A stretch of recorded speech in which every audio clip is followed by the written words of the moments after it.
savoir d'où je viens, quelles sont mes racines. Le grand boom, quoi, de se dire, allez, on franchit le pas. Ah, t'es enfin de retour à la maison, ça nous fait plaisir, c'est important que tu viennes. Oui, il y en a plein qui disaient que c'était un rêve, qu'ils y croyaient pas, et qu'il était de retour chez lui. C'est la fierté de la RDC. Les enfants, ça a donné un sens à notre visite. Il veut le bonheur des enfants. Il a toujours voulu le bonheur des enfants. Donc, quelque part, il s'est dit, qu'est-ce que je peux faire pour redonner ce que la chance m'a donné?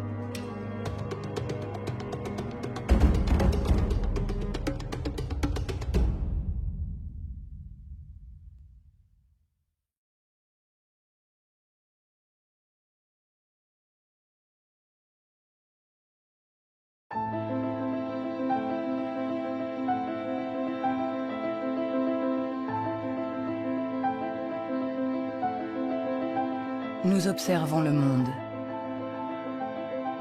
pour le comprendre et pour pouvoir y évoluer. L'intelligence nous a permis de forger les outils pour comprendre l'infiniment petit et l'infiniment grand.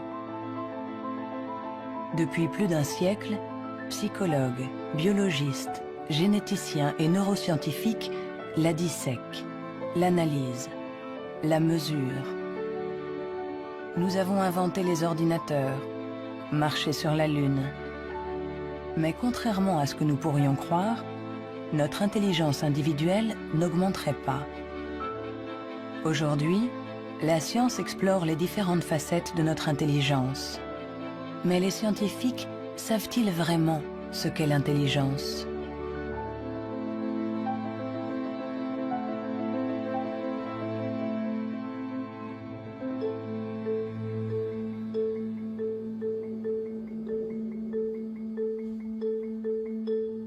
L'intelligence, c'est faire le lien. Assembler différents éléments pour trouver une solution. Pour la comprendre, il faut réussir à la fractionner, en isoler toutes les composantes. Les chercheurs se sont donc penchés sur ces différentes facettes.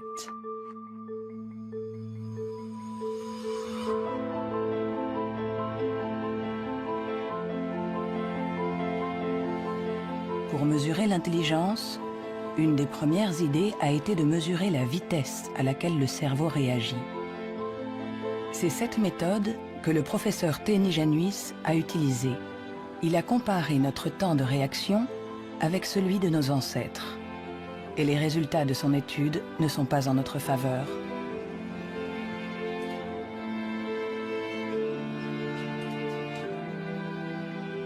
Pour mesurer le temps de réaction, on présente à un sujet une lumière sur un écran et il doit dire, en appuyant le plus vite possible sur un bouton, si elle apparaît à droite ou à gauche.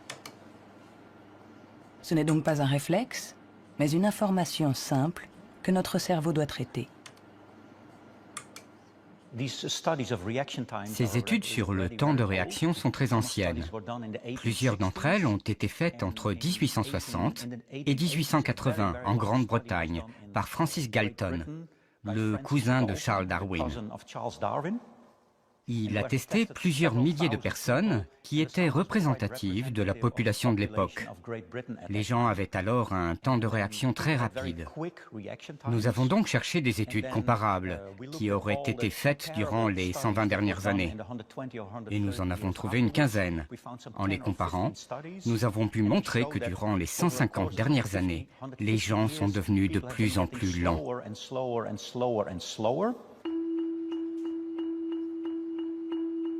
Pour le professeur Théni Januis, intelligence égale vitesse. Et notre cerveau mettrait en moyenne 50 millisecondes de plus que celui de nos arrière-grands-parents pour traiter une information simple. 50 millisecondes de plus, ça a l'air ridiculement bref. Mais quand on pense aux milliers de décisions que nous devons prendre chaque jour, si vous êtes un tout petit peu plus lent pour chaque décision, ça peut avoir des conséquences très importantes. Le professeur Théni Januis est convaincu que nous sommes moins intelligents qu'au XIXe siècle.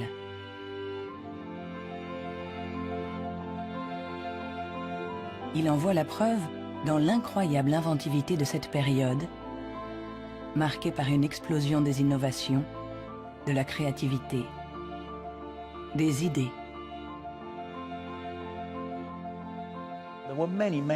Il y a eu énormément de fantastiques innovations au XIXe siècle.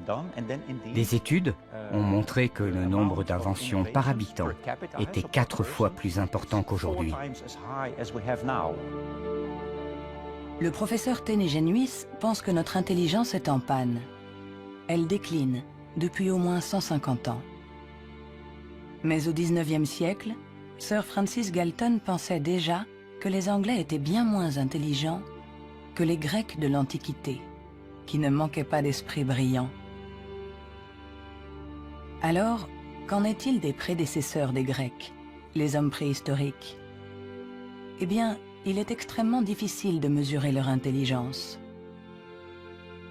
Pourtant, à l'Institut Max Planck de Leipzig, on essaye de répondre à cette question en reconstituant le cerveau de nos ancêtres de la préhistoire.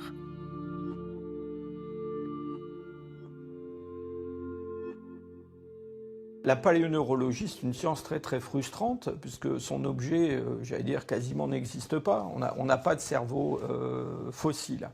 Ce qu'on a essentiellement, c'est la boîte dans laquelle ce cerveau était contenu.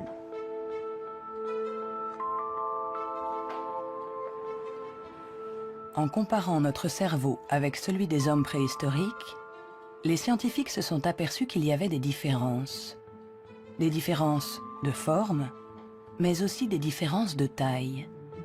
Certains hommes préhistoriques avaient un cerveau plus grand que le nôtre. Quand on sait que tout ce que nous sommes, tout ce que nous pensons, nos souvenirs, notre personnalité, nos émotions, notre langage, tout dépend essentiellement de cet organe, alors est-ce que l'intelligence est directement liée à la taille? Il serait naïf de penser que il n'y a pas de lien entre la taille du cerveau et la complexité des comportements, entre guillemets, l'intelligence. On le voit dans le monde animal, hein, les animaux qui sont les plus intelligents, en particulier les cétacés, certaines formes de dauphins par exemple, sont des formes qui, dans le monde animal, ont de très grands cerveaux, un grand nombre de neurones. On retrouve chez eux quelque chose qui rappelle ce qu'on trouve chez les primates, les grands primates, et chez l'homme. L'évolution a fait croître la taille de notre cerveau pendant 2 millions d'années, pour atteindre son maximum il y a 15 000 ans environ.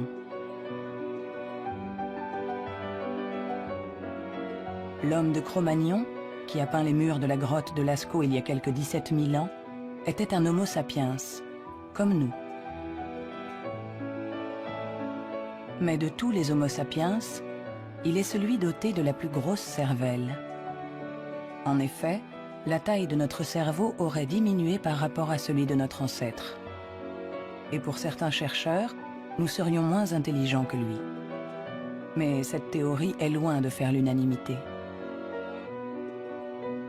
Moi, je ne crois pas qu'il y a une intelligence qu'on peut mesurer avec 1 centimètre et dire, voilà, il est aussi intelligent, ou il est plus intelligent, ou il est moins intelligent. Un homme de Cro-Magnon, il était intelligent pour être intelligent dans le monde où il vivait, et pas pour être intelligent dans une banque. Si on allait chercher avec la machine à voyager à travers le temps un homme d'il y a 25 000 ans, un Cro-Magnon, qu'on l'amenait aujourd'hui, il s'adapterait au monde dans lequel il aurait à vivre. Historically, you guys have struggled to adapt. Yeah, right. Walking upright, discovering fire, inventing the wheel, laying the foundation for all mankind. You're right. Good point. Sorry we couldn't get that to you sooner. Connie, your reaction? We live in a society where the individual ego and the group dynamic are in constant struggle. Response? Yeah, I have a response. What? Plus intelligent? Moins intelligent? Dès qu'on essaye de mesurer l'intelligence, tout se complique. Et pourtant, nous l'évaluons sans cesse. Dans les universités du monde entier, on enseigne ce qu'est l'intelligence. Et chacun d'entre nous, sans être un spécialiste, la mesure tous les jours, Vous mesurez l'intelligence. Si vous êtes célibataire, que vous allez dans un bar et que vous rencontrez quelqu'un, la chose la plus importante après le physique, c'est l'intelligence. Vous évaluez l'intelligence des gens quand vous parlez avec eux. Sont-ils rapides quand vous leur parlez de quelque chose qu'ils ne connaissent pas? Est-ce qu'ils comprennent? Mesurer l'intelligence en analysant les réponses, en évaluant la pertinence des actions, en comparant les individus. Une méthode qui a donné naissance au seul outil dont nous disposons pour évaluer l'intelligence, le quotient intellectuel, ou QI, inventé par Alfred Binet au début du XXe siècle. Alfred Binet était assez critique vis-à-vis des aliénistes, les psychiatres de l'époque, qui faisaient des diagnostics pour juger du retard intellectuel avec des grandes catégories.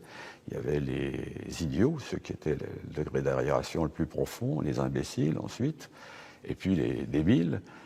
Et Binet trouvait que leurs critères étaient tout à fait contestables, très vagues, différents d'un psychiatre à l'autre. Il estimait qu'il fallait avoir des critères objectifs, qu'il fallait mettre au point une sorte d'instrument d'évaluation qui s'appuie sur des critères scientifiques.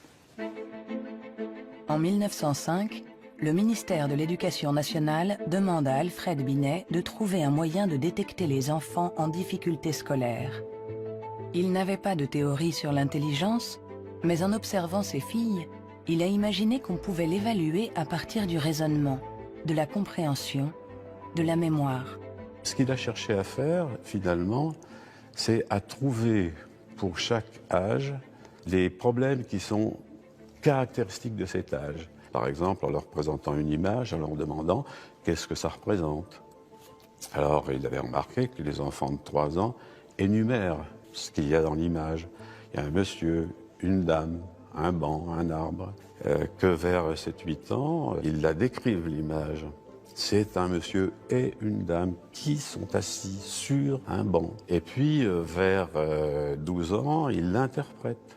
Ce sont des malheureux, ou le monsieur est malade, des choses de ce genre. C'est ainsi que Binet met au point avec Théodore Simon le premier test d'intelligence. Le QI classique, ou en âge mental, est né. C'est le rapport entre l'âge mental, donné par le résultat du test, et l'âge réel de la personne. On multiplie ce chiffre par 100 pour obtenir le QI. Si un enfant de 10 ans réussit les épreuves des enfants de 12 ans, alors il sera en avance et il aura un QI de 120.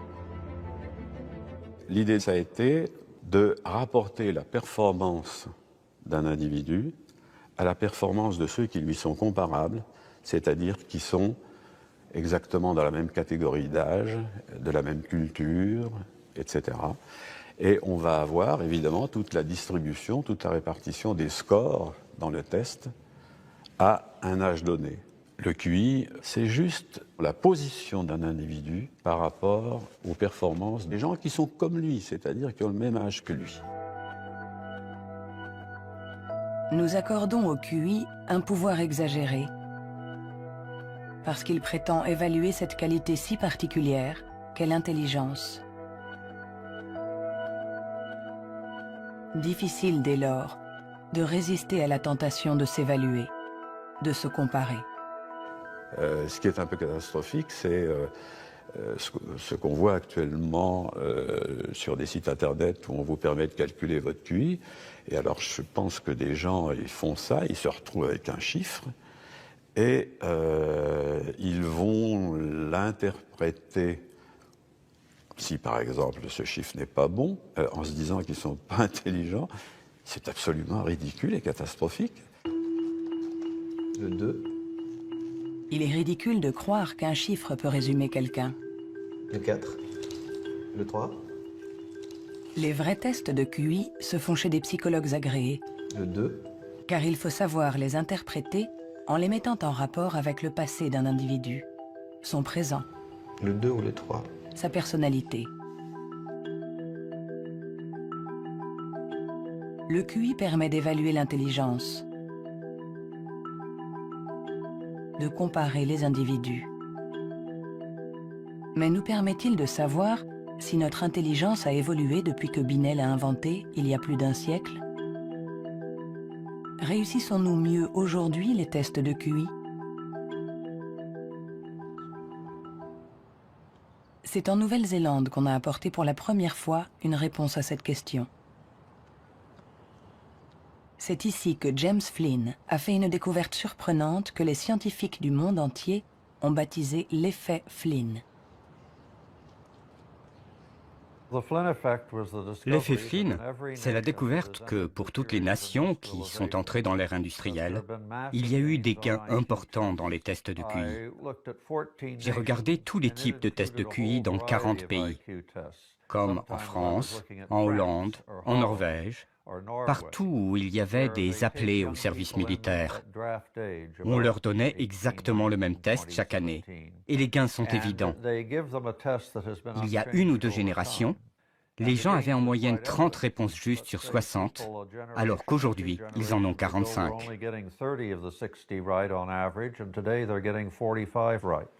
Après avoir passé au crible des dizaines et des dizaines d'études, James Flynn a montré que depuis plus de 60 ans, nous réussissons mieux les tests de QI. Est-ce que cela signifie que nous serions devenus plus intelligents que nos grands-parents? Un changement de QI ne signifie pas forcément un changement d'intelligence. Un exemple simple pour le comprendre, vous faites passer le test d'intelligence une première fois aujourd'hui. Vous le redonnez au même sujet demain. Il y a un effet d'apprentissage, il va réussir un peu mieux, il va avoir des scores un peu meilleurs. Ça ne veut pas dire qu'il est devenu plus intelligent, ça veut juste dire qu'il est un peu plus familier avec la façon de passer le test. L'augmentation du QI est due en grande partie à l'environnement, une meilleure nourriture, une meilleure éducation. Notre QI augmenterait de 2 à 3 points par année d'école supplémentaire et la durée de scolarisation est passée en moyenne de 6 ans au début du XXe siècle à 11 ans aujourd'hui dans les pays industrialisés. Tous ces effets se sont additionnés et ont fait augmenter les scores de QI. Quand vous passez un test aujourd'hui, vous y êtes préparé dans la mesure où toute une série de facteurs vous ont donné la capacité d'utiliser votre logique de manière abstraite. C'est pour ça que vous pouvez regarder une suite de nombres et deviner le suivant.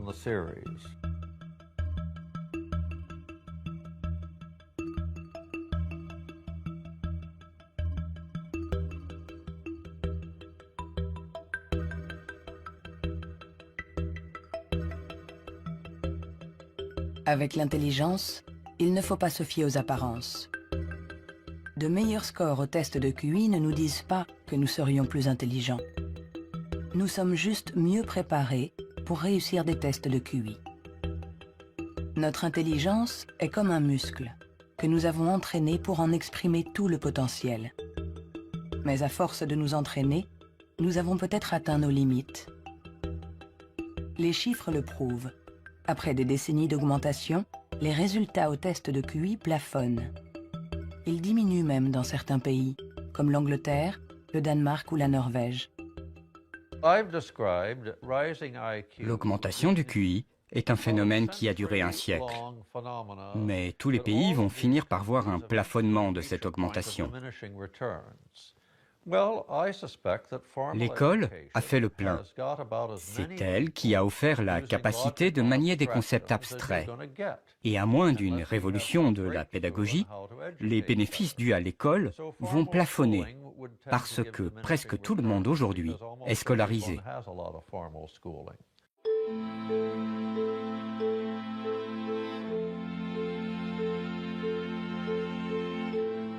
Un QI qui stagne.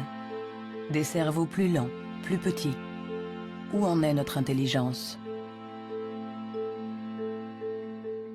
Les premiers outils permettant d'évaluer l'intelligence ont été inventés il y a plus d'1 siècle. On s'inspire toujours des théories imaginées par Sir Francis Galton et Alfred Binet. Mais aujourd'hui, nous pouvons aller plus loin.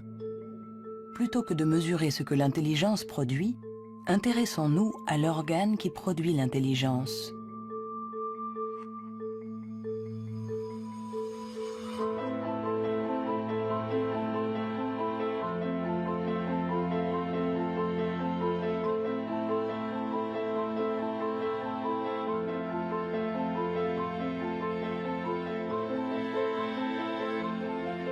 Richard Ayer est psychologue et neuroscientifique à l'Université de Californie, Irvine. Depuis plus de 30 ans, il essaie de savoir à quoi ressemble un cerveau intelligent. Grâce aux progrès faits par l'imagerie cérébrale ces dernières années, il cherche, avec son collègue le professeur Rex Jung, où, dans le cerveau, se niche l'intelligence. Nous regardons le cerveau de Richard Ayer, un très joli cerveau. Le docteur Ayer est une personne brillante, intelligente, et nous voyons toutes les régions qui sont le support de son intelligence.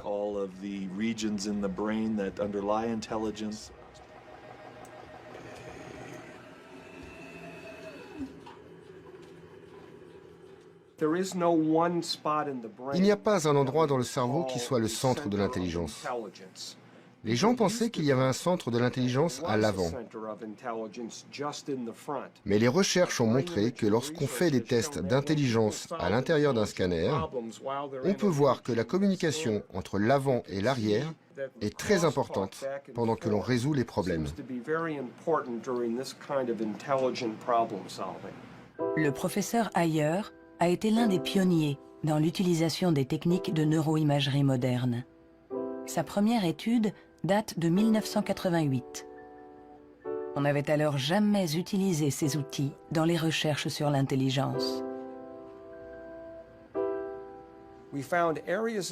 On a trouvé des zones du cerveau qui s'activaient quand les gens passaient des tests d'intelligence. Mais le choc, la surprise, c'était que plus ces zones étaient actives, moins les résultats du test étaient bons. C'était à l'opposé de ce qu'on attendait. À chaque fois qu'en science, on a un résultat à l'opposé, c'est vraiment intéressant.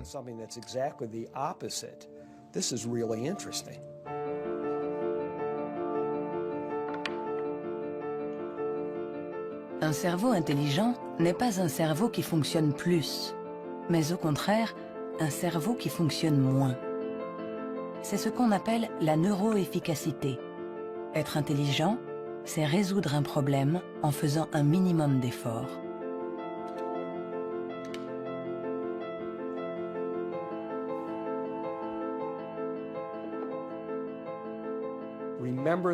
Souvenez-vous de la première fois que vous avez conduit une voiture.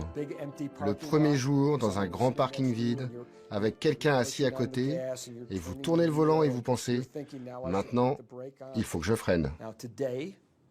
Mais aujourd'hui, vous conduisez au milieu de la circulation dans une ville que vous ne connaissez pas, et malgré ça, vous pouvez discuter avec quelqu'un. Votre cerveau est bien plus efficace pendant que vous conduisez. Donc, les hauts niveaux d'intelligence ne sont pas forcément liés à un cerveau qui travaille plus, mais à une transmission plus efficace de l'information entre les zones importantes du cerveau. Lorsqu'on pense à un processus aussi complexe que l'intelligence, il faut imaginer que le cerveau est comme un orchestre avec différentes sections. Mais le vrai mystère, c'est comment ces sections interagissent. Parce que pour autant que nous le sachions, il n'y a pas de chef d'orchestre. Si le cerveau est un orchestre, alors l'intelligence est la musique.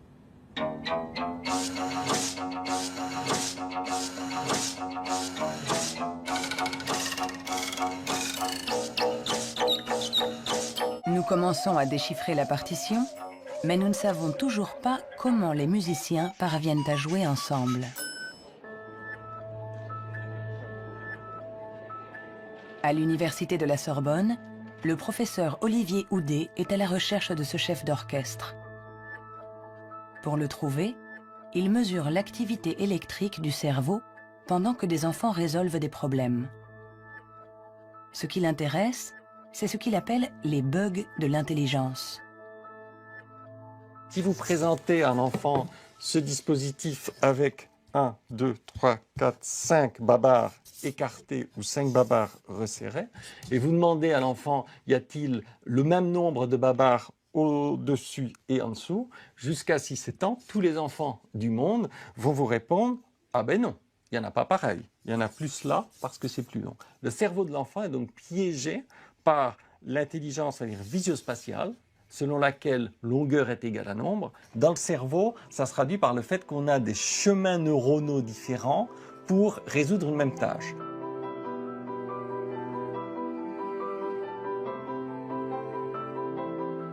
compter ou mesurer.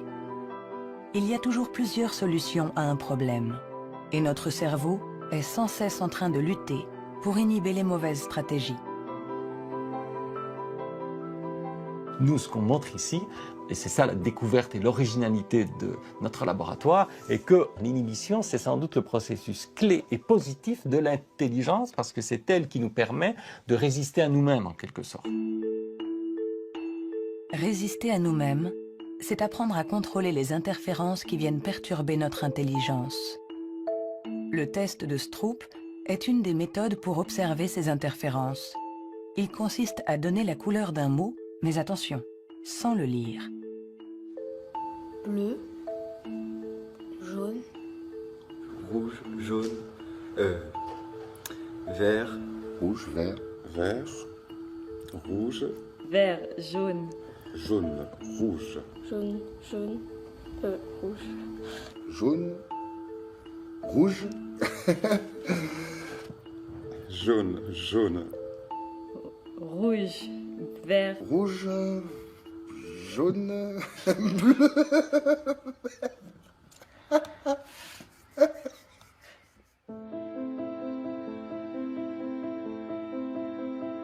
Pour résoudre un problème, nous sollicitons différentes régions du cerveau reliées entre elles, mais qui sont parfois en compétition.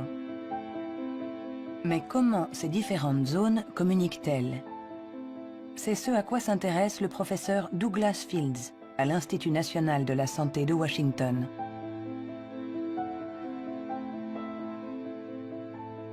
Le cerveau est fait de deux sortes de tissus, la matière blanche et la matière grise. Tout le monde a entendu parler de la matière grise. C'est là où se trouvent les neurones, sur une couche à la surface du cerveau. Mais en dessous, il y a des milliards de connexions, de câbles, des axones qui connectent les neurones. Et c'est blanc parce que ces axones ont une gaine isolante formée d'une membrane qui est de la myéline.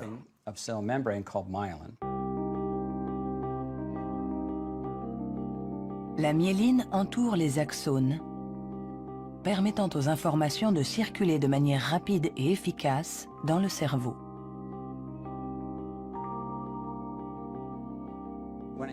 Quand un enfant naît, son cerveau n'est pas mature. Ses fonctions sont minimales. Un bébé ne peut quasiment rien faire. Il ne peut pas se nourrir, il ne voit pas vraiment, il ne sait pas marcher ni redresser la tête. C'est parce que notre cerveau est façonné en permanence par notre environnement. Et une des choses les plus intéressantes avec la myéline, c'est qu'elle se forme après notre naissance. La myéline est essentielle pour que l'information circule de manière efficace dans le cerveau. Elle est donc essentielle pour notre intelligence. Mais aujourd'hui, la formation de la myéline est perturbée. Barbara Demnex, endocrinologue au Muséum d'histoire naturelle de Paris, a montré comment notre intelligence est menacée par un des fléaux majeurs du XXIe siècle, la pollution.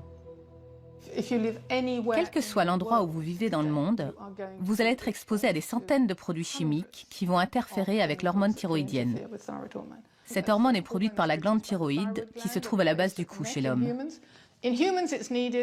Elle est nécessaire au développement du cerveau depuis les premières étapes du développement du fœtus jusqu'à un âge plus avancé, comme le mien, pour assurer le maintien de fonctions, comme la myélinisation. L'Autorité européenne de sécurité des aliments a analysé 297 pesticides. Plus d'une centaine d'entre eux perturbent le fonctionnement de l'hormone thyroïdienne. Tout comme le bisphénol A, les PCB, les retardateurs de flamme. Des produits chimiques avec lesquels nous sommes en contact tous les jours. L'équipe de Barbara Demnex a montré qu'ils ont la particularité de bloquer les récepteurs spécifiques de l'hormone thyroïdienne sur chacune des cellules de notre cerveau. Et les effets sont considérables. Ce sont des preuves solides. On a regardé, les scientifiques ont regardé, les niveaux d'exposition chez les femmes qui ont des enfants. On a comparé différents niveaux d'exposition et on a vu que les niveaux les plus élevés étaient associés à une perte de 5 à 6 points de QI chez leurs enfants. C'est vrai que la plupart d'entre nous ne voient pas la différence, mais il est évident que 5 points de QI en moins peuvent faire une grande différence pour votre réussite scolaire ou votre réussite dans la vie. Et le simple fait de le savoir est vraiment troublant pour les parents.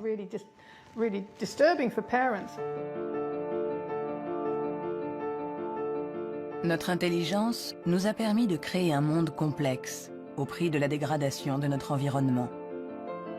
Et nous pourrions en payer le prix si cette dégradation perturbe la formation de notre cerveau, en agissant sur la myéline par exemple. Mais si ce phénomène se confirme, comment le gérer? Pendant plus d'1 siècle, on a pensé que tous nos processus mentaux n'étaient dus qu'à l'activité électrique des neurones. Mais aujourd'hui, les neurobiologistes ont commencé à explorer un nouveau continent. Il n'y a que 15% des cellules du cerveau qui sont des neurones. Le reste, qui représente 85%, ne communique pas grâce à l'électricité. On l'appelle la glie. De nouvelles méthodes nous ont permis de voir avec surprise que les cellules gliales communiquent entre elles et avec les neurones. On est à la pointe des recherches sur le cerveau, car il y a là un changement fondamental dans la manière dont on pense que le cerveau fonctionne au niveau cellulaire. Les cellules gliales, des cellules bien plus nombreuses que les neurones et qui forment leur environnement. Certaines fabriquent la myéline. D'autres nourrissent les neurones et les protègent. On les appelle les astrocytes. Et une découverte inattendue a montré que les astrocytes jouaient un rôle dans l'intelligence. Tout a commencé avec un génie. En avril 1955, au Princeton Hospital du New Jersey, Thomas Harvey, médecin pathologiste, est en charge de l'autopsie de Albert Einstein. Et ce 18 avril, à 8 h du matin, il décide de voler le cerveau de celui que nous considérons comme l'incarnation du génie. Il espérait, en examinant le précieux organe, percer les secrets de l'intelligence. Après l'avoir conservé caché chez lui pendant 27 ans, il autorisa d'autres scientifiques à l'examiner. Et ils découvrirent quelque chose dans le cerveau d'Einstein qui était peut-être le secret de son intelligence. Le cerveau d'Albert Einstein a été examiné pour voir ce qui le rendait plus intelligent. Et il n'y avait pas de différence sur le nombre de neurones, sur la taille des neurones, il n'y avait rien. Mais son cerveau avait plus d'astrocytes. Et beaucoup de gens se sont intéressés au rôle joué par les astrocytes dans l'intelligence. Les astrocytes, des cellules gliales identifiées il y a plus d'1 siècle. Mais ces dernières années, les scientifiques se sont aperçus que leur rôle était plus complexe que ce qu'ils imaginaient.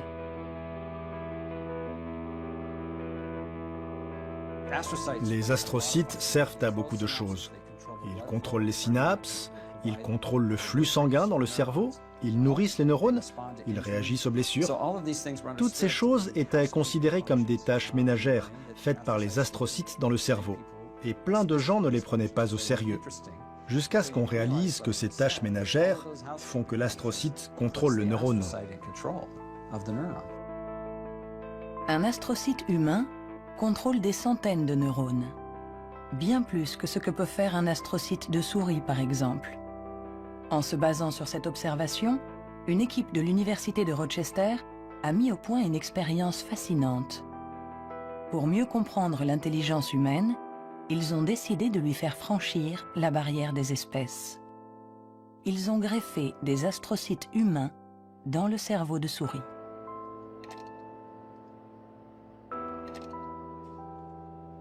Nous avons effectué des greffes des astrocytes humains chez la souris. Et la greffe, littéralement, envahit tout le cerveau.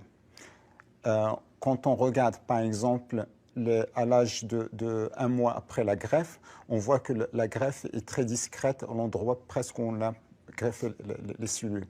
Si on revient 1 an plus tard, tout le cerveau devient greffé On remplace littéralement toutes les cellules par les cellules humaines. On s'est rendu compte que ces souris sont plus aptes à avoir une meilleure mémoire et un meilleur apprentissage que les souris non greffées.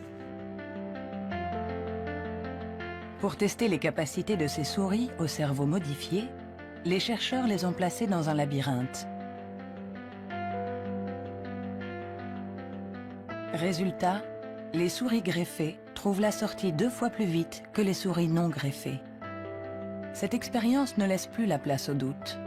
Les astrocytes contribuent à favoriser la mémoire et l'apprentissage.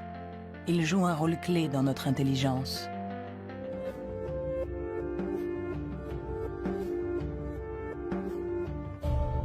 L'intelligence se reflète dans le fonctionnement du cerveau. Mais comment expliquer les différences d'intelligence de nos collègues, de nos amis, de nos parents? Ont-ils plus de matière blanche, moins d'astrocytes, des neurones plus rapides? Ce qui est à l'origine de nos capacités se trouve en partie dans nos gènes. Robert Plomine est généticien comportementaliste. Dans le cadre de ses recherches, il a regardé grandir des milliers d'enfants. Grâce à eux, il espère pouvoir trouver les gènes qui influent sur l'intelligence. Les gens demandent souvent dans quelle mesure l'intelligence est déterminée par les gènes. Mais tout d'abord, il faut insister sur le fait que le mot « déterminé » n'est sans doute pas le bon. On devrait dire « influencé ». C'est comme pour la taille, elle est liée aux gènes, mais pas déterminée par eux. Si vous êtes grand, il est probable que vos enfants seront plus grands que la moyenne. Mais s'ils sont mal nourris ou s'ils sont malades, ils seront peut-être plus petits. Ce n'est pas déterminé, c'est influencé. Pour l'expliquer différemment, les gènes nous donnent un potentiel et l'environnement permet de l'exprimer.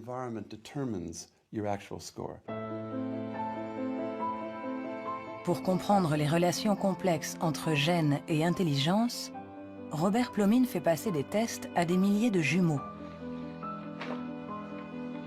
Les vrais jumeaux ont ceci de particulier que ce sont des clones. Ils partagent exactement les mêmes gènes. Ils sont identiques en tout point. Mêmes cheveux, mêmes yeux. Mais ont-ils les mêmes résultats au test d'intelligence? La réponse est oui. Leurs résultats sont plus proches que ceux d'un frère et d'une sœur. C'est la preuve que même s'ils ne sont pas les seuls déterminants de l'intelligence, les gènes jouent un rôle crucial. La plupart des pays dans le monde, plus de 100 pays, disposent maintenant de registres de jumeaux, car ils reconnaissent l'importance de la méthode des jumeaux pour estimer l'influence des gènes. La prochaine étape de nos recherches est d'essayer de trouver les gènes responsables de l'intelligence. Pour cela, Robert Plomine utilise des puces à ADN capables de détecter plus d'1 million de marqueurs génétiques. En comparant l'ADN de tous ceux qui ont eu de bons résultats au test, il cherche à voir si certains gènes apparaissent plus fréquemment. Mais l'identification précise de ces gènes s'est révélée beaucoup plus compliquée que ce qu'il espérait.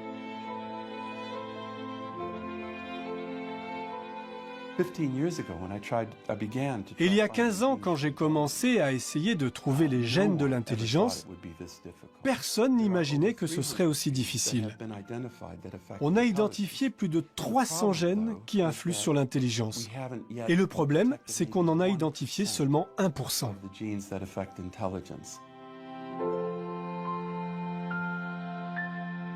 L'intelligence est influencée par l'interaction de plusieurs milliers de gènes. Ils forment un réseau d'une complexité inouïe, d'autant plus qu'ils produiraient des effets différents selon la région du cerveau où ils s'expriment. Avant, on imaginait le fonctionnement du cerveau en termes de zones. Cette zone gère le langage, celle-ci fait autre chose. Le corps calleux relie les hémisphères.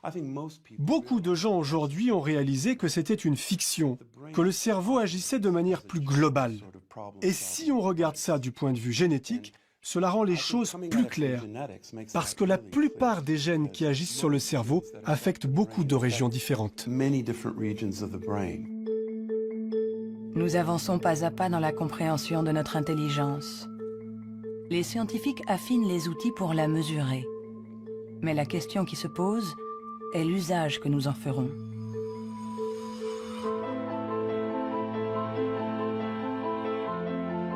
L'intelligence est ce qui prédit le mieux notre niveau d'étude, notre emploi. Par conséquent, parler de l'intelligence de quelqu'un n'est pas anodin. On donne une valeur, on classe, on hiérarchise, avec tous les risques de dérapage que cela comporte. L'erreur de raisonnement, c'est de considérer que l'intelligence serait essentiellement héréditaire. Et ça a conduit effectivement à des dérives qui sont tout à fait ridicules, je dirais, absolument ridicules. Pour en donner un exemple, en 1924, je crois, une loi a été votée aux États-Unis qui restreignait l'immigration, qui mettait des quotas pour l'immigration, parce que dans les tests, ils avaient en moyenne des résultats moins bons. Et donc, ils étaient supposés être héréditairement moins intelligents. Il fallait qu'ils en viennent moins aux États-Unis pour ne pas faire baisser la moyenne. On les accueillait, vous savez, dans Ellis Island, cette petite île qui est en face de New York, et pas mal d'entre eux ont été renvoyés, et notamment ceux qui, dans les années 30, commençaient à sentir la montée du nazisme, je pense aux Juifs de l'Europe de l'Est par exemple, et qui ont été refoulés pour des raisons absolument idiotes. On a longtemps cru qu'on ne pouvait pas échapper à ses origines. Notre hérédité était supposée contrôler nos vies. La science, depuis, nous a heureusement éloignés de cette vision déterministe. Mais l'intelligence est un sujet à part, un sujet si sensible que les faux pas et les excès ont marqué son histoire. William Shockley, physicien visionnaire, prix Nobel pour sa découverte du transistor, se montra moins brillant lorsqu'il décida de se pencher sur l'étude de l'intelligence. Dr. Shockley, if you could answer it yes or no, I would appreciate it. Do you believe that black people are inferior in intelligence because of their heredity? What I say is this. My research leads me, and it's a tragic conclusion, really, my research leads me inescapably to the opinion that the major cause of the American Negro's intellectual and social deficits is hereditary and racially genetic in origin, and thus not remediable to a major degree by practical improvements in environment. Then what do you see as the solution to the problem? I would propose that you would offer a bonus to everyone to be sterilized. The offer is based upon the best estimates, best scientific estimates that one can have of any genetically carried disabilities. 1974, c'était tout juste hier, une époque pas si lointaine où certains se servaient du QI pour justifier des théories racistes, pour exclure ceux qui étaient différents. Joseph Chovanec est atteint du syndrome d'Asperger, une forme d'autisme qui peut cohabiter avec un QI élevé. Diplômé de Sciences Po, docteur en philosophie, écrivain. À 6 ans, il ne disait pas un mot. Aujourd'hui, il parle 7 langues, dont l'hébreu, l'arabe, le perse et l'azerbaïdjanais. Je fais partie de ces enfants qui étaient promis à la poubelle. Pendant très longtemps, on nous a dit que les personnes autistes étaient déficientes intellectuelles. On a posé presque comme synonyme déficience intellectuelle et autisme. Alors qu'aujourd'hui, on sait bien que ce n'est pas le cas. Chaque société humaine a besoin d'un certain nombre de hiérarchies, a besoin que les gens se démarquent un peu des autres. Et on a tendance à résumer un peu tout par un critère unique. Aux États-Unis, ce qui fait, les qualités humaines et les hiérarchies, c'est le QI. En France, c'est tel ou tel concours administratif. Sous la Chine impériale, c'était les fameux concours de mandarinat. Mais tout ça, ça repose sur une idée centrale qui est fausse, à savoir qu'il y aurait une échelle unique de l'humanité. Et forcément, celui qui prône ce genre de théorie se place lui-même tout au sommet. C'est toujours comme ça. L'intelligence comme échelle unique de l'humanité. Mais peut-on résumer l'humain à une seule dimension? Peut-on réduire l'homme à sa seule intelligence? alors que l'intelligence elle-même a de multiples facettes.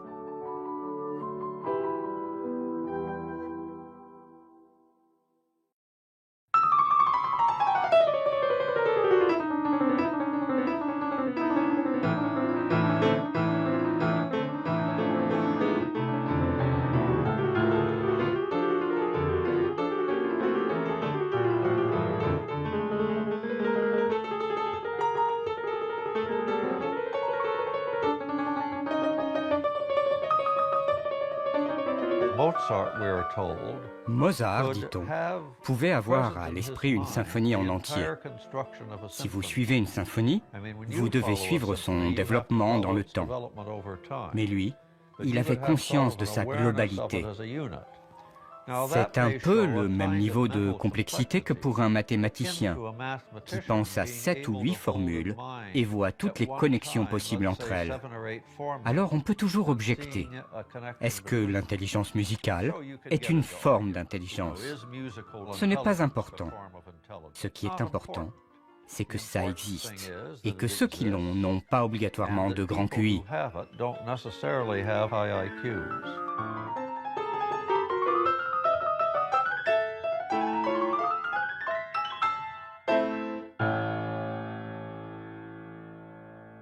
Il y a eu toujours une résistance à considérer qu'il y avait des formes d'intelligence différentes et une espèce de propension à vouloir déterminer un QI général, ce qui voudrait dire qu'on a une intelligence unidimensionnelle, voilà, et vous êtes plus ou moins haut sur cette dimension. Et la conception contradictoire, c'est qu'il y a plusieurs formes d'intelligence et en réalité, vous pouvez être assez haut sur une des dimensions de l'intelligence, sur un de ses aspects, et puis assez bas sur un autre. Le débat est aussi ancien que les premières études sur l'intelligence. En effet, les scientifiques se sont aperçus que quelle que soit la méthode utilisée, ils n'arrivaient pas à évaluer l'intelligence avec une échelle unique.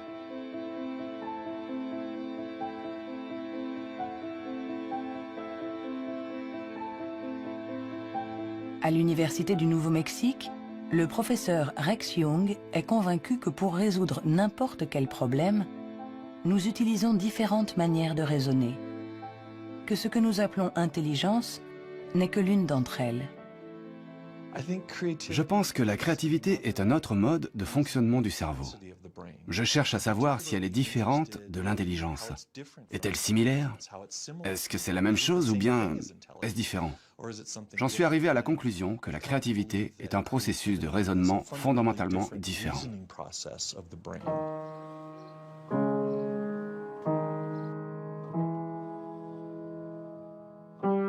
Déchiffrer une partition, c'est être intelligent en utilisant nos connaissances.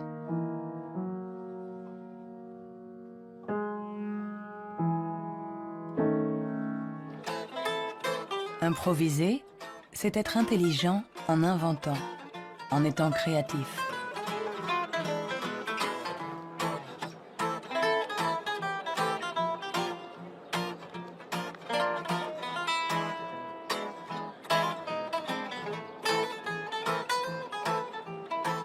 Un musicien peut être à la fois intelligent et créatif.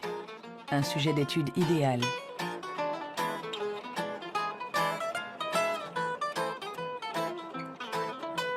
Le professeur Jung a examiné de nombreux cerveaux pour savoir comment intelligence et créativité peuvent cohabiter.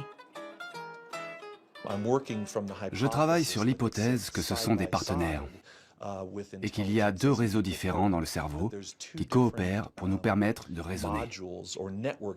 L'un est un type de raisonnement intelligent, l'autre est un type de raisonnement créatif. Je pense que les deux sont extrêmement importants. Nous sommes très proches de comprendre comment ils fonctionnent. Notre théorie est que le réseau de l'intelligence se situe plutôt à la surface du cerveau. Avec la créativité, les choses sont différentes. Elle dépend principalement du réseau du mode par défaut. Le réseau du mode par défaut est un réseau qui se trouve plutôt au milieu, à l'intérieur du cerveau. Et ces deux réseaux échangent en permanence des informations pour nous permettre de résoudre les problèmes posés par le monde qui nous entoure.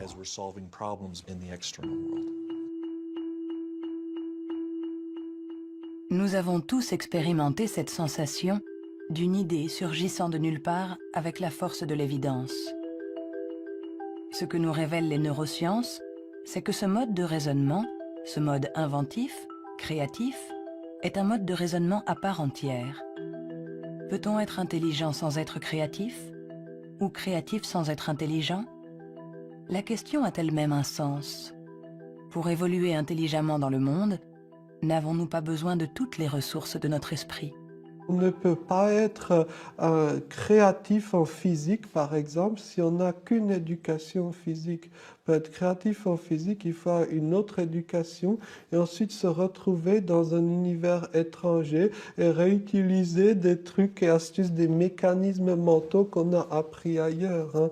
Et le drame de la recherche stérile, c'est la recherche qui ne connaît que sa petite chapelle, où il n'y a ni import ni export de données. Hein. Par contre, tous ceux qui ont été créatifs, ce sont des gens qui ont importé des idées d'un univers autre.